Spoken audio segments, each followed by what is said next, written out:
हजारों साल कबल एक ऋषि थे, ऋषि त्रंबक, जो सालों से एक ही पैर पर खड़े थे, तपस्या में। ओम ब्रह्मणे नमः। ओम ब्रह्मणे नमः। ओम ब्रह्मणे नमः। त्रंबक की सालों की तपस्या से ब्रह्मा जी खुश हो गए और वो त्रंबक को वरदान देने हाजिर हुए। त्रंबक, आंखें खोलो पुत्र, तुम्हारा तप पूरा हो चुका है। आपको मेरा प्रणाम गुरुवर। मांगो पुत्र, तुम्हें क्या वर चाहिए? गुरुदेव, मुझे जमीन से बाहर सफर करना है, चांद का सफर। ऐसा ही हो। ब्रह्मा जी ने त्रंबक को वरदान में एक ताम्र पत्र दिया। उस ताम्र पत्र पर 2 मंत्र लिखे हुए थे। पहला मंत्र तुम्हें चांद पर ले जाएगा और दूसरे मंत्र से तुम लौट आओगे। इन मंत्रों को संभाल कर रखना। जी गुरुदेव, तुम्हारा कल्याण हो। ब्रह्मा जी त्रंबक को वरदान देकर चले गए। उनके जाते ही त्रंबक ने पहला मंत्र पढ़ा। ओम होम नमः चंद्र यात्राय नमः।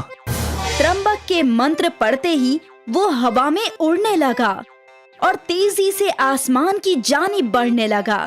पल भर में वो आसमान के पार हो गया और सीधा चांद पर जा पहुंचा।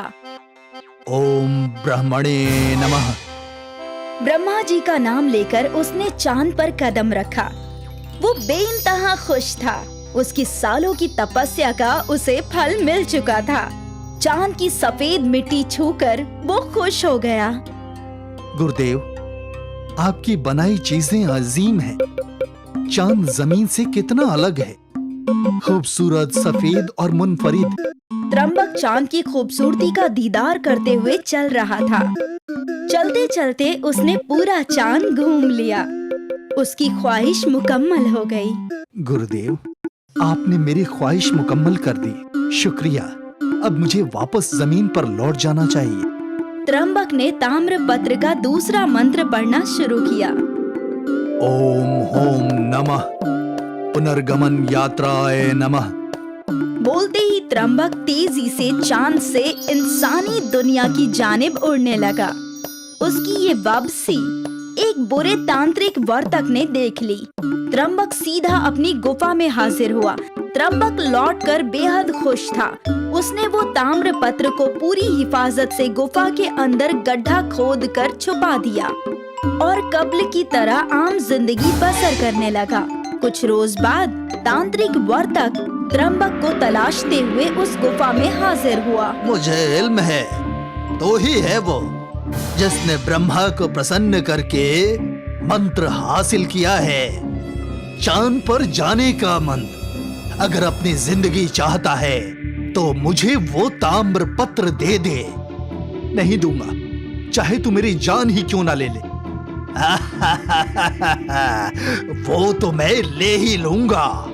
वर्तक अपनी काली शक्तियों से त्रंबक पर प्रहार करता रहा, लेकिन त्रंबक ने उसे ताम्र पत्र नहीं दिया। त्रंबक खून खून होकर मर गया।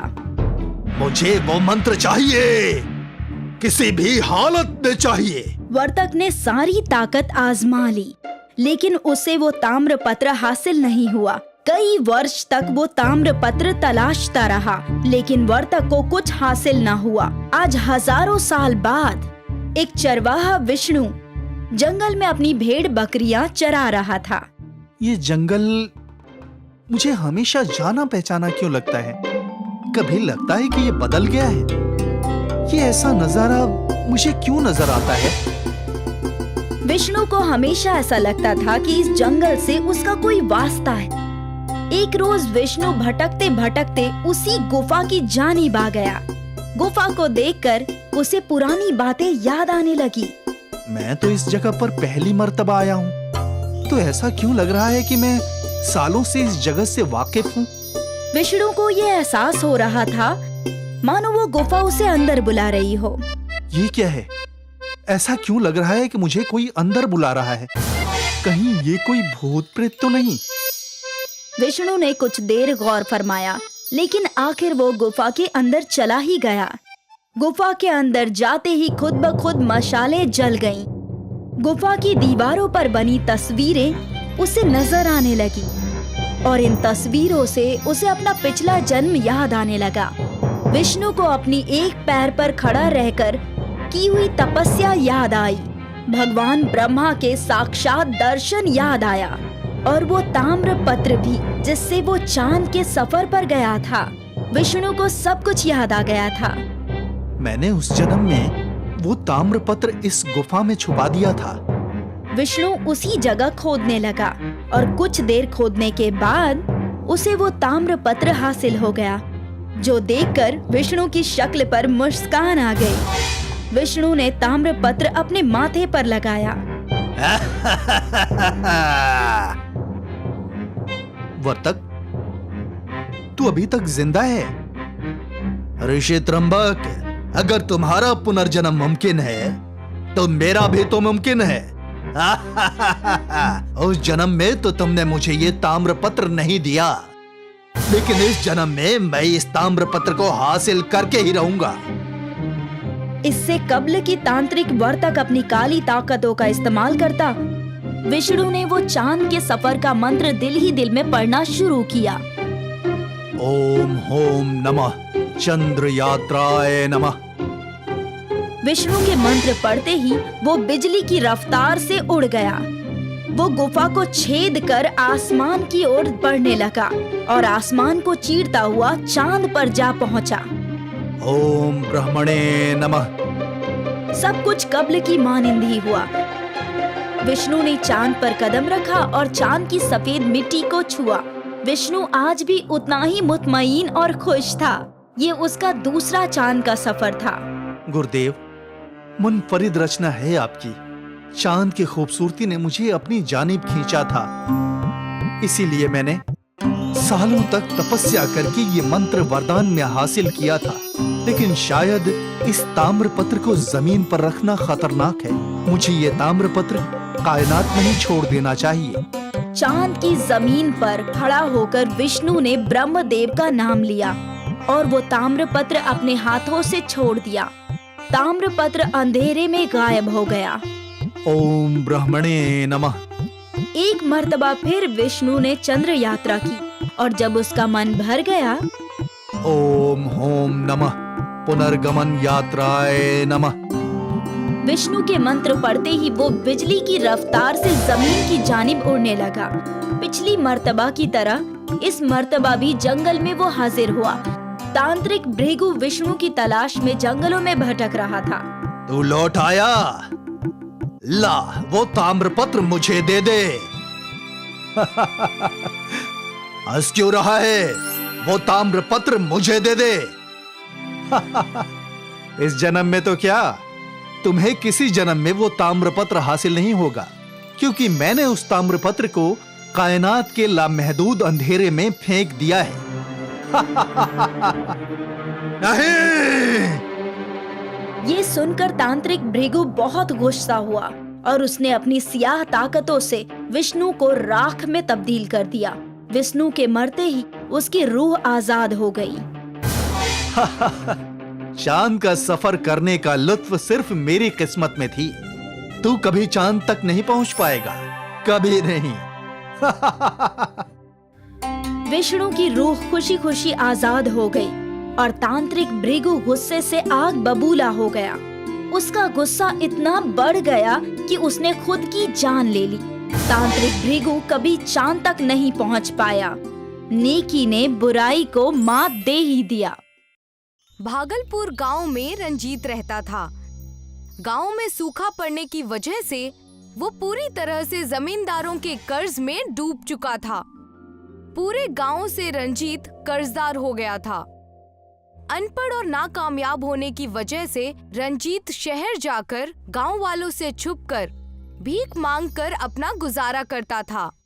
अपने गांव से निकलते ही भिखारी के रूप में आकर वो शहर चला जाता था। भगवान के नाम पर दे दे बाबा, बहुत बूढ़ा हो गया हूँ, गरीब भी हूँ। ठीक ठाक तो दिख रहे हो, जाकर काम क्यों नहीं कर लेते? बेटी अगर देना है तो दो, नहीं तो रास्ता नापो। रंजीत हमेशा ऐसा ही करता। वो गांव से शहर आकर सड़कों और तरह तरह की जगह पर भीख मांगता और अपने दिन की कमाई करके घर चला जाता। जमींदार साहब, वो देखिए, वहाँ से रंजीत आ रहा है। उससे अपने खेत का ब्याज मांग लीजिए, वरना कल सुबह वो फिर से भाग जाएगा। तुमने सही कहा। मेरे सोने के बाद ये गांव आता है और मेरे उठने से पहले गायब हो जाता है। जमींदार और मुंशी रंजीत के घर आ पहुंचते हैं। आज तुम्हारे दर्शन हुए हैं मालिक। मैं अपने मेरे पूरे खेत ले लिए हैं।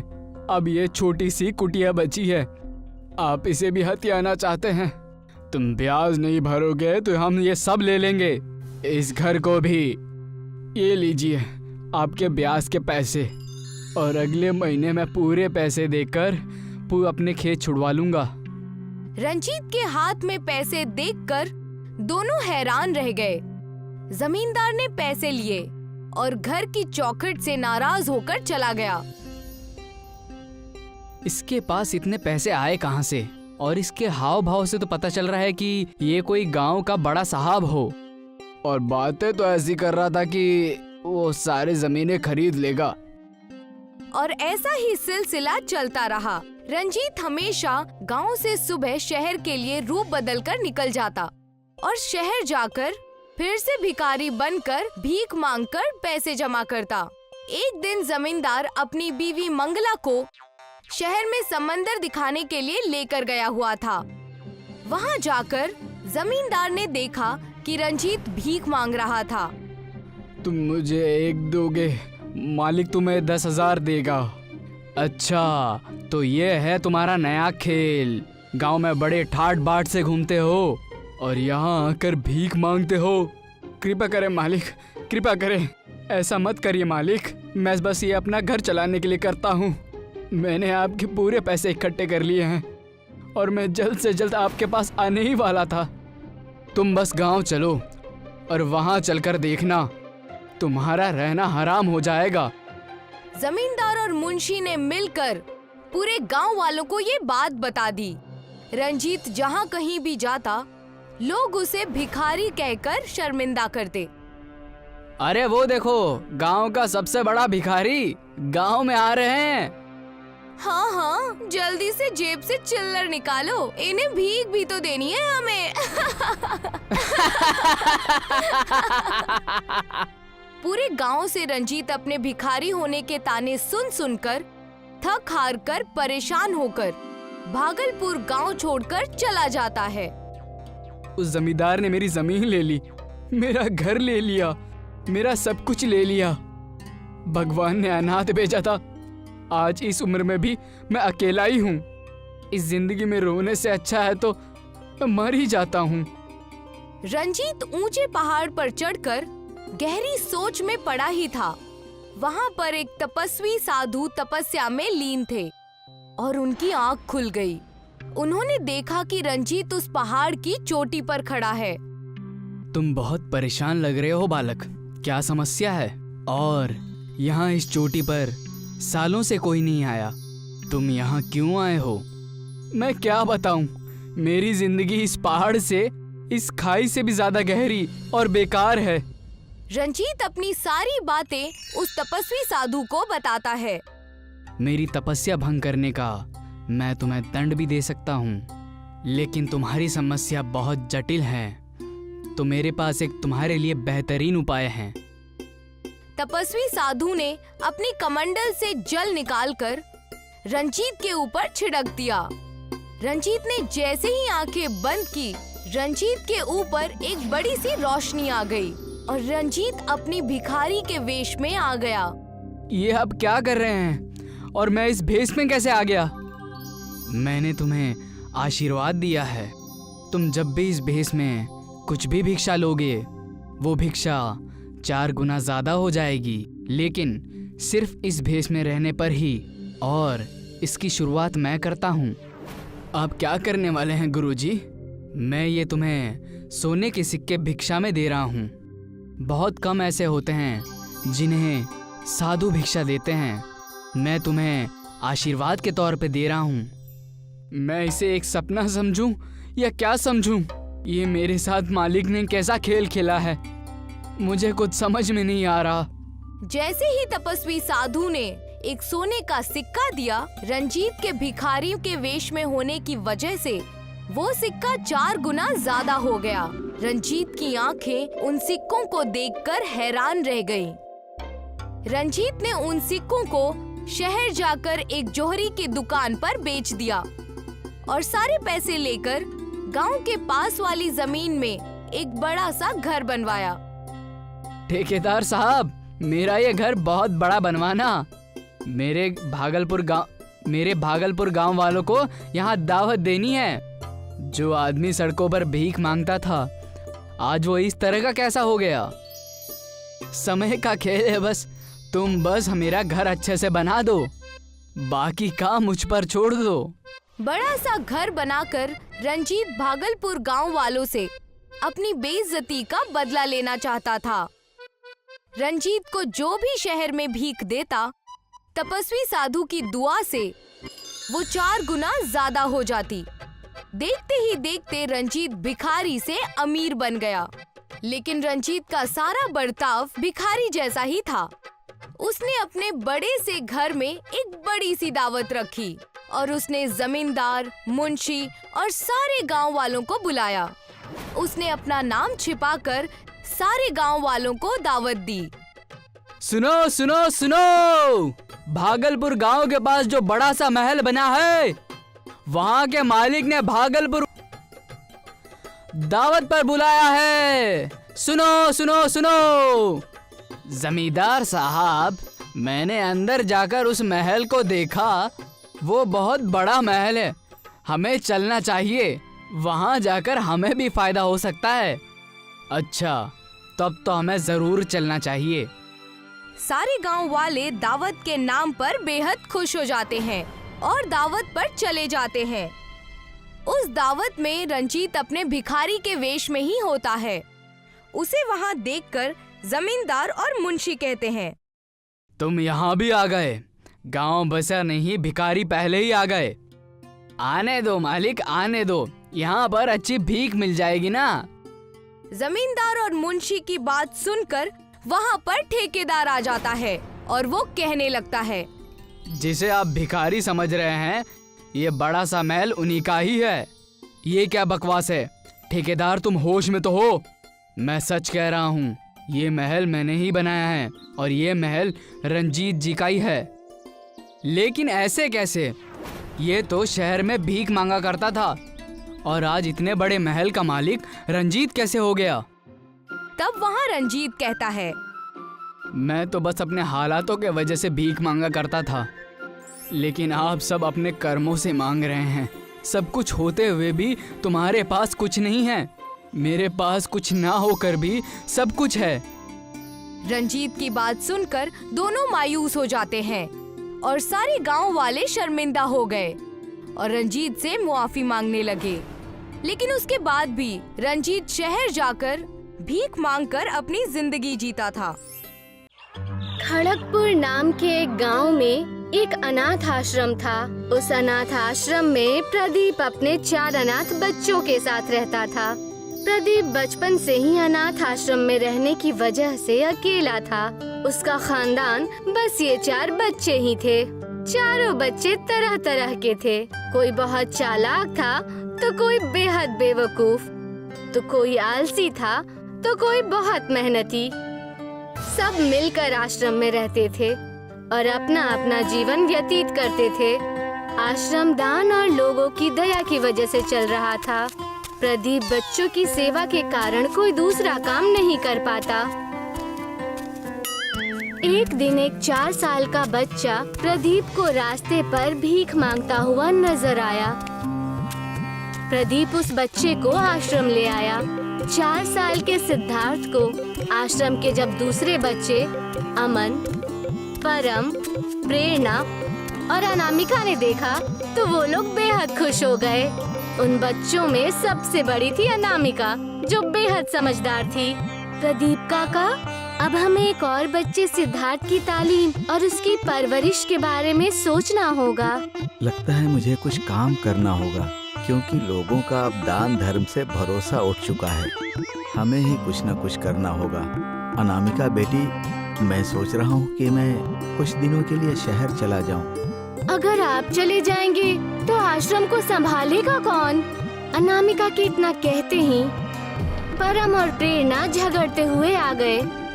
दीदी, दीदी, ये मेरा ब्रेड है जिसे मैंने संभाल कर रखा था। तुमने इसे संभाल के नहीं, चुरा के रखा था।